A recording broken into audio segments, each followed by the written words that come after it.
Welcome to my story voice, जहाँ मैं कहानियाँ सुनाती हूँ। आज की कहानी एक बकवास कहानी पर सीख बहुत बड़ी है। पत्नी कहती है, पता नहीं क्या हो गया है हमारी राधिका को। कल रात को खाना भी नहीं खाया और रो भी रही थी। अभी सुबह जगाने गई तो फिर रो रही थी। वजह पूछी तो बस इतना ही कहा कि प्लीज़ माँ, मुझे अकेला छोड़ दो। मुझे लगता है कि शायद उसे किसी ने प्यार में धोखा दिया है। डर लगता है कहीं वह खुद को नुकसान ना पहुँचाए। पति थोड़ी खामोशी से बात कहता है, ठीक है, मैं देखता हूँ। इतना कहकर वे अपनी बेटी के कमरे में जाते हैं। पिता, हाय राधिका, कैसी हो बेटा? राधिका, प्लीज पापा, मुझे कुछ दिनों के लिए अकेला छोड़ दीजिए। पिता, ठीक है बेटा, मगर एक शर्त है। बोलिए। पिता, बस तुम्हें एक बकवास कहानी सुनाना चाहता हूँ, तुम सुन लो, फिर हम तुम्हें डिस्टर्ब नहीं करेंगे, ओके? बेटी ने कहा, ठीक है, सुनाइए। पिता, आज से करीब 21 साल पहले एक राजा हुआ करते थे, बेहद अमीर। उनके 2 बेटे थे। बड़ा बेटा बेहद आज्ञाकारी और ईमानदार था। उस राजा को अपने बड़े बेटे पर नाज था। उसकी शादी खूबसूरत लड़की से कर दी गई। फिर वह खूबसूरत लड़की यानी राजा की बड़ी बहू गर्भवती हुई। घर में खुशियां ही खुशियां छा गई, मगर राजा की जिद थी कि बेटा ही हो।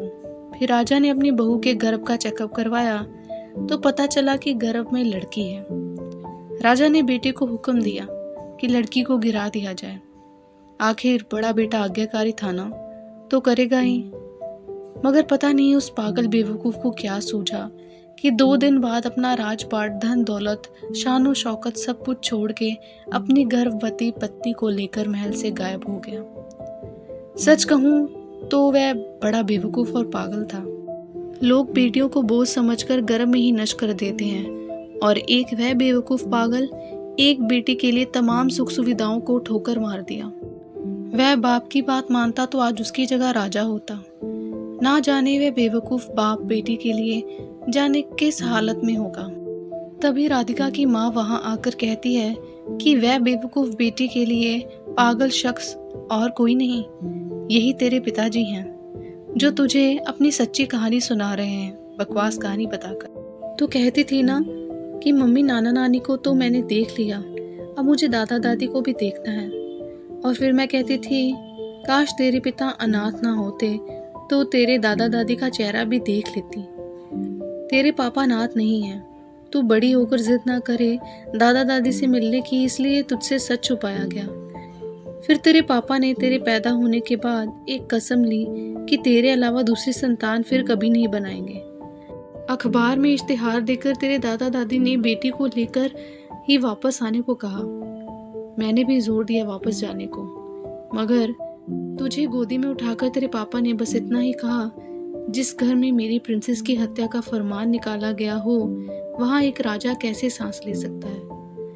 अब नजारा अलग था। राधिका की आंखों में पापा के लिए सम्मान, उनकी मोहब्बत और कुर्बानी के लिए ढेर सारा प्यार था। आंसू थमने का नाम ही नहीं ले रहे थे, मगर सब कुछ अब सिर्फ पापा के लिए था। पापा ने बस आखिरी शब्द इतना ही कहा अपनी बेटी को, मैं नहीं जानता कि दुनिया तेरे बारे में क्या सोचती है, मगर तू मेरे लिए बेहद अनमोल है। भले मैं आज कहीं का राजा नहीं रहा, मगर तू कल भी और आज भी और सदा ही मेरी प्रिंसेस ही रहेगी। बेटी ने दौड़कर अपने पापा को गले लगाकर रोते हुए कहा, आप असली राजा हो और मैं आपकी प्रिंसेस। सबकी पलकें गीली थी, मगर एक नई सुबह की शुरुआत थी, जहां प्रिंसेस फिर से अपनी रियासत में लौट आई थी। इस तरह लड़की ने रोना बंद हुआ और अपने दादा से मिलने की जिद छोड़ दी। दोस्तों, ये थी कहानी, एक बकवास कहानी। आई होप आपको ये कहानी अच्छी लगी हो। अगर कहानी अच्छी लगी तो इस कहानी को ज़रूर लाइक करें, दोस्तों के साथ ज़रूर शेयर करें। ये कहानी बताती है कि सबका प्यार एक तरफ और पिता का प्यार एक तरफ। आपको ये कहानी कैसी लगी कमेंट में ज़रूर लिख के बताइएगा। बाकी की कहानियों का लिंक आपको डिस्क्रिप्शन बॉक्स में मिल जाएगा। तो चलिए फिर मिलते हैं अगली बार नई कहानी के साथ, नई स्टोरी के साथ, नए विचार के साथ ऑन माई स्टोरी वॉइस, जहाँ मैं कहानियाँ सुनाती हूँ। Thanks for watching and listening my story voice. Comment में ज़रूर लिखिएगा ये कहानी आपको कैसी लगी।